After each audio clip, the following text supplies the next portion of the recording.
मनसे अध्यक्ष राज ठाकरे पहिल्यांदाच माहितीच्या व्यासपीठावर येणार आहेत। माहितीचे उमेदवार नारायण राणेंच्या प्रचारार्थ राज ठाकरेंची आज सभा होतीये। कणकवलीमधल्या उपजिल्हा रुग्णालयासमोरील मैदानामध्ये सभेचं आयोजन करण्यात आलेलं आहे। अध्यक्ष राज ठाकरे यांनी महायुतीला बिनशर्त पाठिंबा दिल्यानंतर पहिली राज्यातली सभा जी आहे ती कणकवलीमध्ये होते। कणकवलीतल्या याच मैदानामध्ये आपण जर पाहिलं तर सकाळपासूनच तयारी जी आहे ती सुरू झालेली आहे। संध्याकाळी 5 वाजता राज ठाकरे ची सभा जी आहे ती या ठिकाणी पार पडणार आहे। महायुतीतले सगळेच प्रमुख नेते जे आहेत ते या ठिकाणी असतील। महायुतीचे उमेदवार रत्नागिरी सिंधुदुर्गचे नारायण राणे यांच्या प्रचारार्थ राज ठाकरे जे आहेत ते आज येत आहेत। राज ठाकरे यांनी बिनशर्त पाठिंबा दिल्यानंतर राज्यभर त्यांच्या सभा होतील अशी सगळ्यांनाच उत्सुकता होती।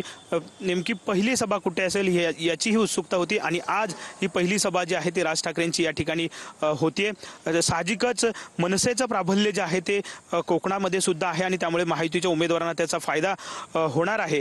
राज ठाकरे नेमके आपल्या भाषणामध्ये कशा पद्धतीनं भाष्य करतात हेही बघावं लागेल। सभास्थळी सगळी तयारी जी आहे ते साहजिकच सुरू झालेली आपल्याला पाहायला मिळते आणि मनसे अध्यक्ष राज ठाकरे संध्याकाळी भाषण करत असताना नेमकं कोणावरती सरसंधान साधतात, उद्धव ठाकरेंवरती काय बोलतात हेही बघावं लागेल। कॅमेरामन रोहन पवारसह विनायक डावरुंग, TVN मराठी।